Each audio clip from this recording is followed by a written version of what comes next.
నమస్తే,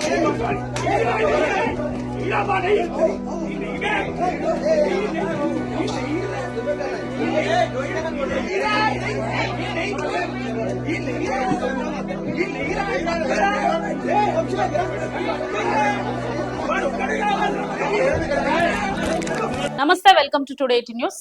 నేను కల్పన.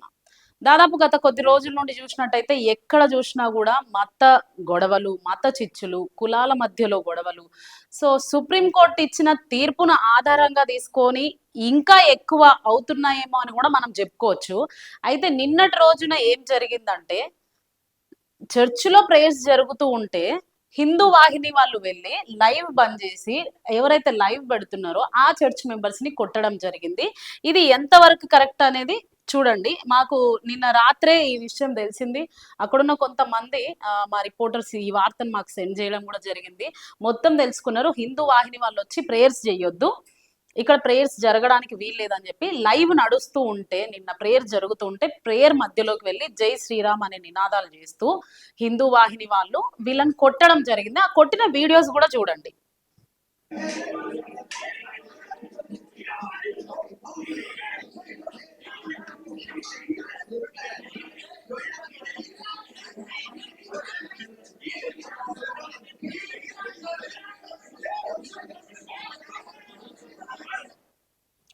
ఆ షర్ట్ చినిగిపోయిన ఆయన ఎవరంటే లైవ్ పెట్టే అబ్బాయి. ఆ చర్చ్ లో ప్రేయర్ కి లైవ్ పెట్టే అబ్బాయి. ఒకసారి లైవ్ ఆపేస్తే అన్న ప్రేయర్ జరుగుతుంది, లైవ్ ఆపొద్దు అని అన్న తర్వాత మళ్ళీ లైవ్ ఆపేసి ఆ అబ్బాయిని కొట్టడం జరిగింది. ఇది ఎంతవరకు కరెక్ట్? అసలు ఇది కరెక్టేనా? చూడండి, ఇంకా చూడండి.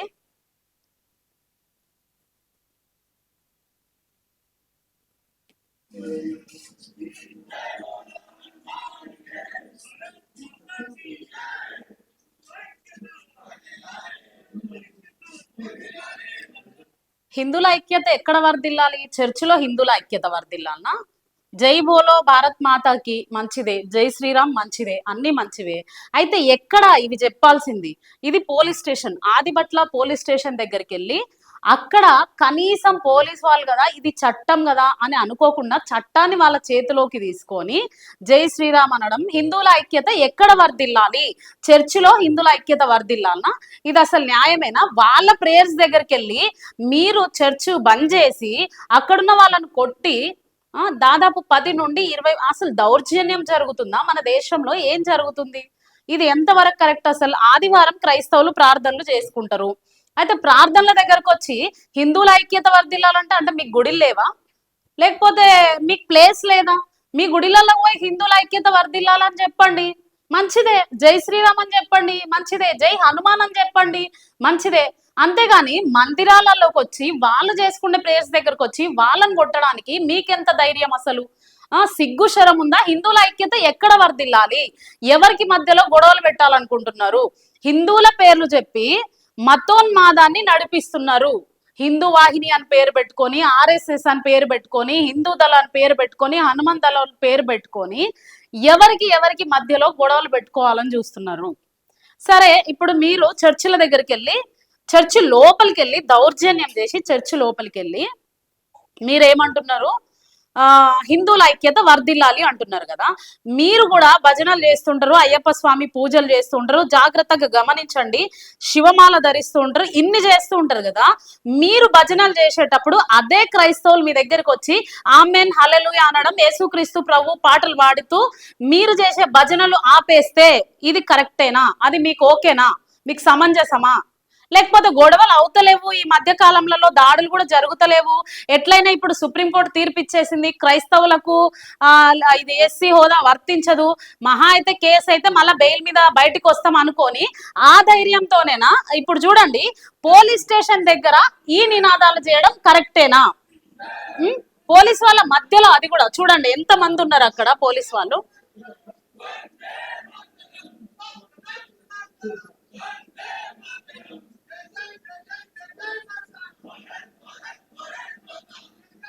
వీళ్ళు అంటున్నారు జై జై జై జై భారత మాత అంటున్నారు కదా. భరతమాత చెప్పిందా మీరు క్రైస్తవుల వాళ్ళ చర్చిలకు వెళ్ళి క్రైస్తవులను కొట్టండి అని? అది నేర్పిస్తుందా భరతమాత? వీళ్ళు అంటున్నారు జై శ్రీరామ్ అంటున్నారు, జై భరతమాత అంటున్నారు. భరతమాత ఏం చెప్పింది? భరతమాత అందరు కలిసి ఉండండి అనే భారతదేశంలో అందరు కలిసి ఉండాలి, సెక్యులర్స్ అయినా క్రైస్తవులైనా ముస్లిమ్స్ అయినా అని చెప్పింది. కానీ మీరు వేరే దగ్గరికి వెళ్ళి చర్చ్ దగ్గరికి, అంటే ఇది ఎట్లుందంటే ఇప్పుడు పాకిస్తానీ వాళ్ళు ఇండియాకు వచ్చి ఇండియాలో జై పాకిస్తాన్ అన్నట్టుగా మీరు ఏం చేస్తున్నారు? మీ ప్రార్థనలు మీరు చేసుకోవాలా, మీ పూజలు మీరు చేసుకోవాలి, మీరు మాలలు మీరు ధరించుకోవాలి. కానీ మీరు దాదాపు 20 నుండి 10 మంది దాకా వెళ్ళి అక్కడ నినాదాలు చేయాల్సిన అవసరం ఏముంది? చట్టాన్ని మీ చేతిలోకి ఎందుకు తీసుకుంటున్నారు? పోలీస్ స్టేషన్ లో కూడా జై భారత మాతాకి జై ఇవన్నీ ఎందుకు అంటున్నారు? ఇది ఎంతవరకు కరెక్ట్? అసలు ఇలాంటి వాళ్లకు శిక్ష పడాలా వద్దా? ఎలాంటి శిక్ష పడాలనేది మీరే కామెంట్ చేయండి. మతాల మధ్యలో చిచ్చులు పెట్టుకోవడం, మనుషులు కొట్టుకోవడం, ఒకరి మీద ఒకరు దాడులు చేసుకోవడం, అది భరతమాత చెప్పిందా లేకపోతే శ్రీరాముడు చెప్పిండా? శ్రీరాముడు చెప్పిండా మీరు భక్తులు అవ్వాలి అంటే వేరే వాళ్ళ మందిరాల దగ్గరికి వెళ్ళి దాడి చేయండి, అప్పుడే మీరు నిజమైన భక్తులని శ్రీరాముడు దిగొచ్చి చెప్పిండా మీకు? ఇది ఎంతవరకు కరెక్ట్ అసలు? చూడండి, ఆదిబట్ల పోలీస్ స్టేషన్ లోనే వాళ్ళు నినాదాలు చేస్తున్నారు, పోలీసు వాళ్ళ ముంగల్నే. అంటే వాళ్ళు ఎంత బరి తెగించి ఉన్నారో చూడండి. అంటే మమ్మల్ని ఎవరు ఏం చెయ్యలేరు అనుకుంటున్నారా? ఇది ఎంతవరకు కరెక్ట్ అసలు?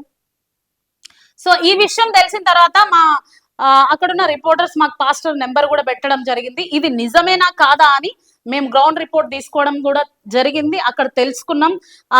ఆ పాస్టర్ కూడా నాతో మాట్లాడడం జరిగింది. ఒకసారి అది కూడా వినండి, చూడండి. హలో హలో సార్, ఏం జరిగింది అక్కడ? మీరు ఎవరమ్మా? నా పేరు Kalpana, today 18 news channel. Bishop Sunday Anand మీ నంబర్ ఇచ్చిరు, మీ వీడియో ఫార్వర్డ్ చేసిరు, ఒకసారి మాట్లాడమని చెప్పిరు డీటెయిల్స్ గా. సో మాట్లాడుతున్నా. అయితే నేను చర్చి పాస్టర్ అమ్మా. మీ పేరు సార్? డేవిడ్ రాజుమా. డేవిడ్ రాజు మంచినీళ్ళ. అయితే ఈ రోజు సండే మాకు ప్రేయర్స్ ఉంటాయి కమ్మా. సండే ప్రేయర్ 10 గంటలకు స్టార్ట్ అయింది. 10:40కి వాళ్ళు వచ్చిర్రు. వచ్చి ఒక్కొక్కరుగా వచ్చి సుమారు 10 నుంచి 20 మంది వరకు ఉంటారు. సుమారుగా 10 నుండి 20 మంది వచ్చిర్రంట. చర్చ్ జరిగేటప్పుడు 10 నుండి 20 మంది రావడం ఏం అవసరం? మీరు హిందూ బిడ్డల, హిందూ ఐక్యత వర్ధిల్లాలన్నా? ఇలాంటి హిందుత్వం వర్ధిల్లాలన్నా? చర్చిలకు పోయి దాడి చేసే హిందుత్వం వర్ధిల్లాలా? మందిని కొట్టే హిందుత్వం వర్ధిల్లాలన్నా? భరతమాత అది చెప్పిందా? హనుమాన్ చెప్పిండా? లేకపోతే శ్రీరాముడు చెప్పిండా? ఎవరు చెప్పిరు మీకు? ఇతర మతాన్ని దూషించండి, లేకపోతే ఇతర మతాల దగ్గరికి వెళ్ళి మీరు వాళ్ళ మీద పడి సావగొట్టండి అని మీకు చెప్పిర్రా? చూడండి, అట్లా వచ్చి లైవ్ నడుస్తూ ఉంటది. లైవ్ ఆఫ్ చేసారు అనమాట. లైవ్ ఆఫ్ చేస్తే లైవ్ నడిపించే తమ్ముడు లైవ్ నడుస్తుంది తమ్ముడు డిస్టర్బ్ చేయకండి అని మళ్ళీ లైవ్ ఆన్ చేసి. అంటే వాళ్ళు ఎవరు సార్ అసలు? వాళ్ళు మీకు ఏమైనా ముందు పరిచయమా లేదంటే వాళ్ళు ఎవరు అసలు? లేదు మేడం, వాళ్ళు ఎవరు పరిచయం లేదు నాకు. వాళ్ళలో ఒక్కరు మాత్రమే తెలుసు నాకు. వాళ్ళు లోకల్ కూడా కాదు. లోకల్ అందరూ నాకు తెలుసు, బాగా పరిచయం. అందరూ నాతో బాగా ఉంటారు. అయితే లోకల్ కాదు మేడం, వేరే పక్క గ్రామం విలేజెస్ వాళ్ళు. ఎందుకు ఆఫ్ చేసిర్రు లైవ్ వాళ్ళు వచ్చి? అంటే లైవ్ నడుస్తుంటే వాళ్ళు చేసేది కనిపిస్తుంది కదా. వాళ్ళు మెయిన్ గా చర్చ్ లోకి ఎందుకు వచ్చిండ్రు? ప్రేయర్ చెయ్యొద్దనా లేకుంటే ప్రేయర్ చేయొద్దని ఆర్ఎస్ఎస్ వాళ్ళు. ఓకే, అంటే కొట్టింది ఎవరిని? పాస్టరా? మిమ్మల్నేనా కొట్టింది? కాదు, నన్ను కాదు మేడం. వాళ్ళు కొట్టింది లైవ్ తీస్తున్న పైన. ఓకే, వాళ్ళ చేతిలో కర్రలు కనిపిస్తున్నాయి, కర్రలతో వచ్చిరా వాళ్ళు? వాళ్ళ చేతుల్లో లేదు, కర్రలతో రాలేదు మేడం. మరి వీడియోలో కర్రలు ఉన్నాయి కదా?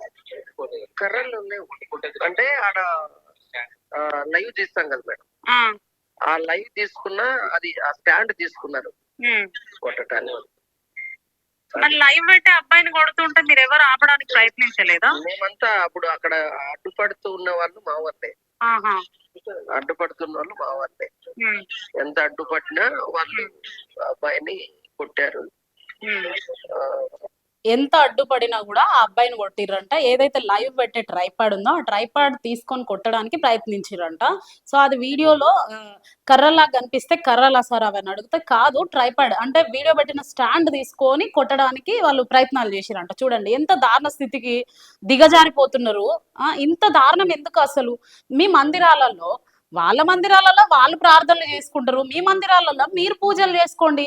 వాళ్ళు ఒకవేళ క్రైస్తవులు వచ్చి హిందూ గుడిలలో ఇలాంటి దాడులు చేస్తే మీరు ఊరుకుంటారా? ఇది ఆలోచించండి. ఒకవేళ హిందువులు హిందూ సమ్మేళనమనో లేకుంటే ఇంకేదో ఏదో పూజలు వ్రతాలు ఇవి అవి పెట్టుకుంటూ ఉంటారు. ఇది వాళ్ళు ఒకవేళ క్రైస్తవులు వచ్చి మా చర్చిల మీద వీళ్ళు దాడులు చేస్తున్నారు కదా, మేము కూడా వీళ్ళ గుడిల మీద దాడులు చేద్దాము అని అనుకుంటే మీరు ఊరుకుంటారా? ఇది ఎంతవరకు కరెక్ట్ అసలు? అంటే వాళ్ళు ఎట్లా ఏం చెయ్యరు అని చెప్పేసి మీ ఇష్టానుసారంగా మీరు ప్రవర్తిస్తారా? 10 నుండి 20 మంది పోతే ఎందుకు ఇప్పటి వరకు కూడా చట్టం స్పందించలేదు అనేది కూడా మనం ఆలోచించాల్సిన విషయం. ఈ విషయంలో తీవ్రంగా ఈ విషయాన్ని మేము ఖండిస్తున్నాం. అది ఎవరైనా సరే భారతదేశంలో ప్రతి ఒక్కరూ ఉండొచ్చు, క్రైస్తవులు ముస్లింస్ ప్రతి ఒక్కరికి డాక్టర్ బిఆర్ అంబేద్కర్ గారు మనకు కల్పించిన రాజ్యాంగ హక్కు. సెక్యులర్స్ ఉండొచ్చు, నాస్తికులు ఉండొచ్చు, క్రైస్తవులు ఉండొచ్చు, ముస్లింస్ ఉండొచ్చు, హిందూస్ ఉండొచ్చు, ఎవరి ధర్మాన్ని వాళ్ళు నిరభ్యంతరంగా పాటించవచ్చు. హిందూ దళాలు అయితే పైనుండి ఊడిపడ్డరా మీరేమన్నా? లేకపోతే హిందూ దళాలకు ఆర్ఎస్ఎస్ వాళ్ళకి ఏమైనా కొమ్ములు వచ్చినాయా? ఇది ఎంతవరకు కరెక్ట్ అసలు? ఓకే, ఇప్పుడు మీరు వెళ్ళి వాళ్ళ చర్చ్ మీద దాడి చేసిరు అంటే హిందుత్వం నుండి వాళ్ళు ఏం నేర్చుకోవాలి? హిందువుల ఐక్యత వర్ధిల్లాలి, జై శ్రీరామ్ అని మంచి నినాదాలు ఇచ్చిరు కదా. అయితే హిందువుల దగ్గర నుండి క్రైస్తవులు కూడా ఏం నేర్చుకోవాలి? మీరు ఏం నేర్పిస్తున్నారు వాళ్ళకి? అంటే వాళ్ళు బైబుల్ చదివి శాంతిపరంగా ఉన్నారు కాబట్టి మా గుడుల మీద వాళ్ళు దాడులు చేయలేరని మీరు అనుకుంటున్నారా? లేకుంటే మిమ్మల్ని చూసి వాళ్ళు ఏం నేర్చుకోవాలి? వాళ్ళు దాడులు చేస్తున్నారుగా, మేము దాడి చేస్తే తప్పేందని వాళ్ళు అనుకోవాలి కదా. అంటే క్రైస్తవులది ఇది అసమర్థత అనుకుంటున్నారా? వాళ్ళు ఏమనుకుంటున్నారంటే మా బైబిల్లో శాంతియుతంగా ఉండాలని దేవుడు మాకు నేర్పించిండు కాబట్టి. నిన్న నేను పాస్టర్తో మాట్లాడినప్పుడు ఆయన అదే మాట్లాడింది. చాలాసేపు ఆయన చెప్పడం జరిగింది, బాధపడడం జరిగింది, ఏడవడం జరిగింది. చర్చిలో అంట అక్రమాలు జరుగుతున్నాయని వీళ్ళు వచ్చి ఆపుతుర్రంట. మీరంతా సొక్కమైన వాళ్ళు అయితే చర్చిలకు పోయి మీరెందుకు జై శ్రీరామ్ అనడము, హిందూ ఐక్యత వర్ధిల్లాలనడం, మీరు పోయి కొట్టే రైట్స్ మీకు ఎవరిచ్చిరు అసలు? ఇది కరెక్టేనా? అసలు ఎవరిచ్చిరు మీకు రైట్స్? చర్చులలో పోయి కొట్టేంత రైట్స్ మీకు ఎవరిచ్చిండ్రు? ఒకవేళ ఇదే మీ దగ్గర నుండి వాళ్ళు నేర్చుకొని ఈ శాంతియుత పాటించకుండా, బైబిల్ పాటించకుండా వాళ్ళు గుడిల మీద దాడి చేయడానికి తిరగబడితే ఆలోచించండి ఒకసారి. ఎన్ని రోజులు అసమర్థతగా ఉండరు, శాంతి శాంతి అని వాళ్ళు ఉన్నంత కాలము మేము దాడులు చేస్తే నడుస్తుంది అని కూడా అనుకోవద్దు. వాళ్ళందరి పక్షంలో మేము గలం విప్పడానికి మేము కూడా ఉంటాము. అది హిందువుల మీద దాడి జరిగినా మేము ఊరుకోము, ముస్లిమ్స్ మీద దాడి జరిగినా ఊరుకోము, క్రిస్టియన్స్ మీద దాడి జరిగినా ఊరుకోము. ఇలాగే ఖండిస్తూ ఉంటాం. ఖచ్చితంగా వాళ్ళకి న్యాయం జరిగే వరకు మేము పోరాడుతూనే ఉంటాం. చట్టం ఖచ్చితంగా వీళ్ళ మీద చర్యలు తీసుకోవాలి, లేదంటే ఇలాంటి ఆగడాలు ఇంకా పెరిగిపోతూనే ఉంటాయి. సో ఆదిబట్ల పిఎస్ లో ఉన్న పోలీస్ ఆఫీసర్స్ అందరికి కూడా మేము రిక్వెస్ట్ చేస్తున్నాం, ఖచ్చితంగా ఇలాంటి మతాల మధ్య చిచ్చులు పెట్టే వాళ్ళను మీరు అదుపులోకి తీసుకోవాలి, తీసుకొని తగిన న్యాయం చేయాల్సిందే.